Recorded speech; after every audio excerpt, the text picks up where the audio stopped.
Assalamualaikum warahmatullahi wabarakatuh. Bismillahirrahmanirrahim. Bishrah li sadri wa yassir li amri wa hlul 'uqdatam min lisani yafqahu qawli. Rabbana la ilma lana illa ma 'allamtana innaka antal alimul hakim. Amma ba'du. Selamat pagi anak sekalian. Saya selalu mengucapkan selamat pagi karena saya berharap anak-anak selalu bersemangat seperti semangat pada waktu pagi. Alhamdulillah, kali ini kita bisa bertemu lagi. Topik kita pada hari ini tentang konstitusi. Beberapa hari yang lalu kita sudah mengkaji topik negara.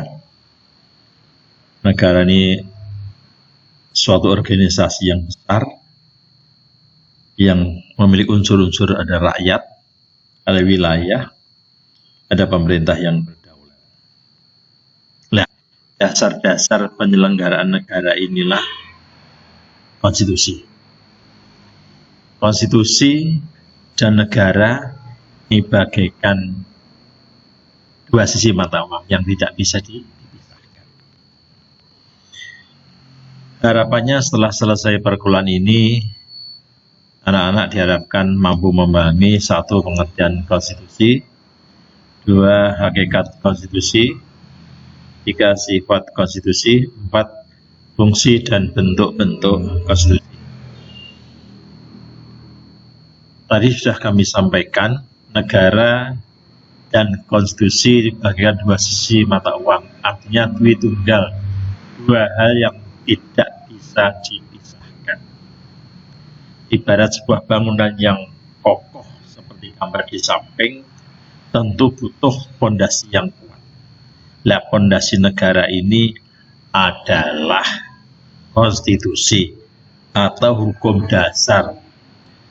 Tentu kita sulit membayangkan negara sebagai organisasi yang besar tidak punya aturan, tidak punya hukum dasar.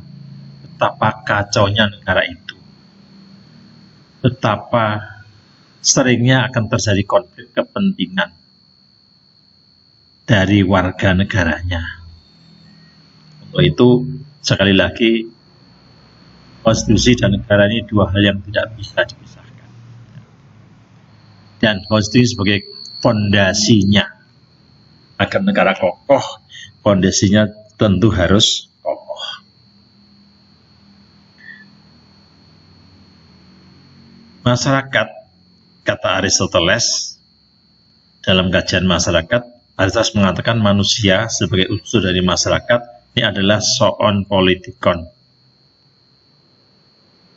Artinya, manusia itu pada dasarnya selalu ingin bergaul dan berkumpul dengan manusia lainnya. Sehingga disebutlah manusia sebagai makhluk sosial atau social animal atau homo socialis. Di dalam berkumpul, mendirikan sebuah organisasi, tentu harus ada hukum dasar yang melandasi berorganisasi. Sekali lagi, agar tidak terjadi konflik kepentingan antar anggota-anggota yang berbeda-beda, antar anggota masyarakat, antar penduduk yang sangat heterogen. Todd Acton mengatakan power tend to corrupt and absolute power corrupt absolutely. Kekuasaan cenderung disalahgunakan dan kekuasaannya absolut pasti disalahgunakan. Itulah teori Todd Acton. Konstitusi sebagai hukum dasar atau aturan dasar dimaknai macam-macam. Secara bahasa, dari kata constituter, yaitu dari bahasa Perancis, yang berarti membentuk, artinya membentuk negara. Ada juga yang memaknai konstitusi sebagai peraturan dasar awal mengenai negara. Artinya sebagai dasar pembentukan negara, landasan penyelenggaraan bernegara. Konstitusi sebagai hukum dasar berarti hukum yang tertinggi di negara itu. Semua hukum harus tunduk di bawah hukum tertinggi.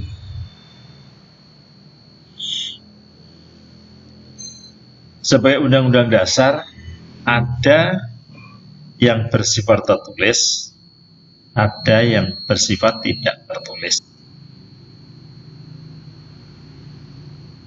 Di bagian ini, hukum dasar atau konstitusi dibedakan menjadi dua.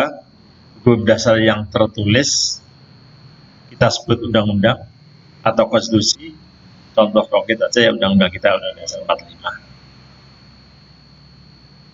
Namanya undang dasar, tentu suatu naskah yang memaparkan kerangka dan tugas-tugas pokok badan pemerintahan suatu negara dan menentukan cara kerja pada badan negara tersebut. Profesor Miriam Budiarjo mengatakan Undang-Undang Dasar menentukan bagaimana pusat-pusat kekuasaan, yaitu legislatif, eksekutif, yudikatif, bekerja sama dan menyesuaikan diri satu sama lain. Undang-Undang Dasar juga mengatur hubungan kekuasaan dalam satu negara. Hukum dasar yang kedua adalah hukum dasar yang tidak tertulis, disebut konvensi. Konvensi adalah hukum yang timbul dan terpelihara dalam praktek penyelenggaraan negara secara tidak tertulis. Jadi konvensi itu tidak tertulis.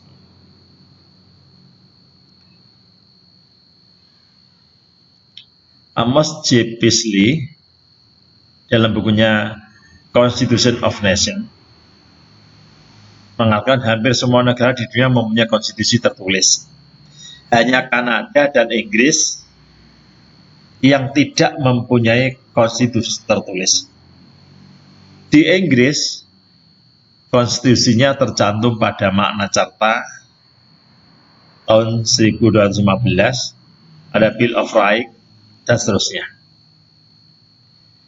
Syarat-syarat konstitusi, satu, diakui dan dipergunakan berulang-ulang dalam praktek penyelenggaraan negara. Kedua, tidak bertentangan dengan Undang-Undang Dasar. Kalau kita ya Undang-Undang Dasar 45. Ketiga, memperhatikan pelaksanaan Undang-Undang Dasar. Pengertian konstitusi, pengertian secara luas. Konstitusi adalah keseluruhan dari ketentuan-ketentuan dasar atau hukum dasar di sebuah negara.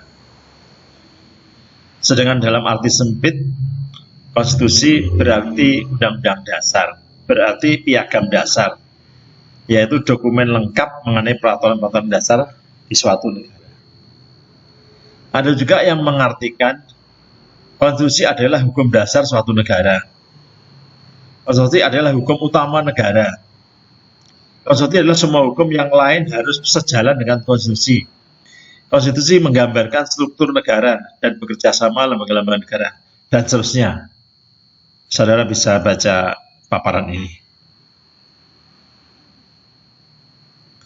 Nilai-nilai konstitusi ada 3. Satu, nilai normatif. Artinya konstitusi yang berisi aturan-aturan dasar tadi harus ditaati oleh penyelenggara negara dan warga negaranya.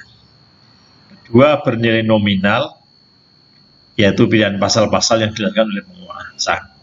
Ketiga, semantik. Tentu ini tidak diharapkan terjadi pada negara kita.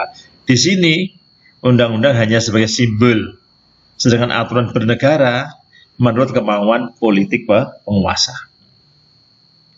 Sifat konstitusi, yang pertama sifat formil dan material.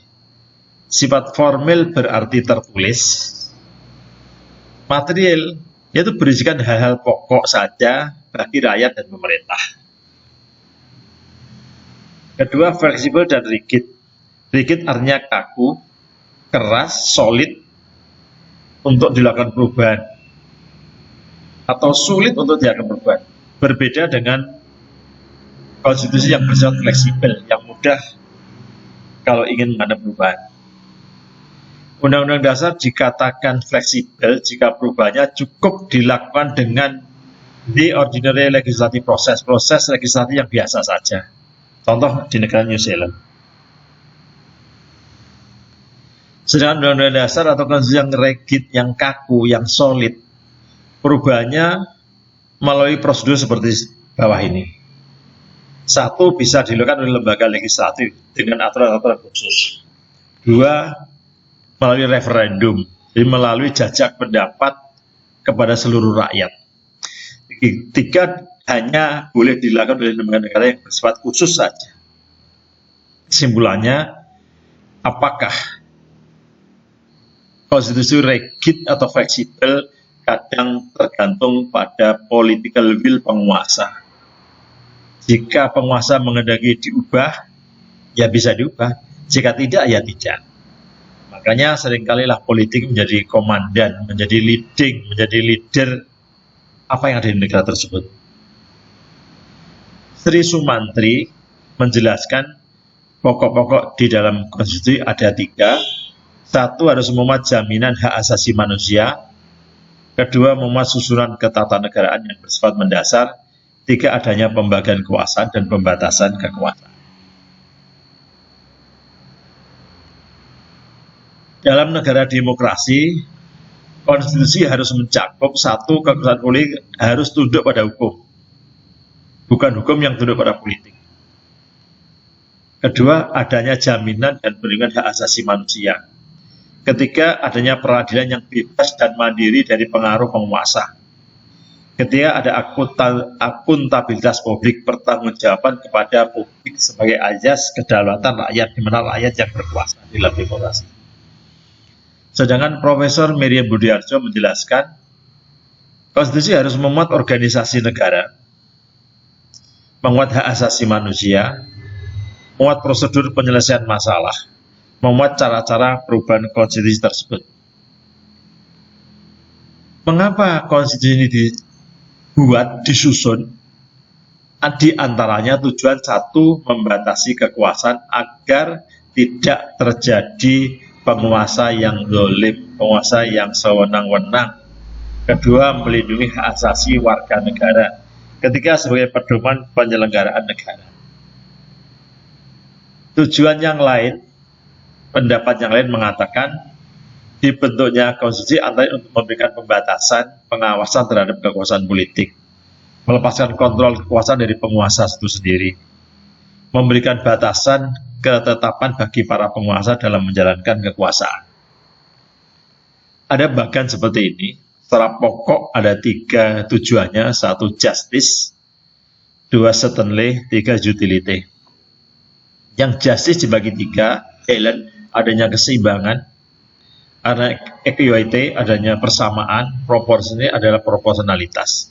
Sedangkan certainly ada 2, adanya order atau tatanan, aturan, ada convenience yang bersifat sukarela, tidak memaksa. Dan sebagai tujuan utility adalah peace, tujuan untuk menciptakan sebuah perdamaian. Konstitusi dianggap hukum yang tertinggi tingkatannya dan digunakan untuk mencapai tujuan yang tertinggi pula. Nah, tujuan yang tertinggi itu diantaranya untuk mencapai keadilan, mencapai ketertiban, mencapai perwujudan nilai-nilai ideal. Nilai ideal itu kemerdekaan, kebebasan, kesejahteraan, kemakmuran bersama. Tujuan konstitusi yang disusun oleh Founding Fathers di negara kita, 1, melindungi segenap bangsa Indonesia dan seluruh tumpah darah Indonesia. 2, memajukan sejarah umum.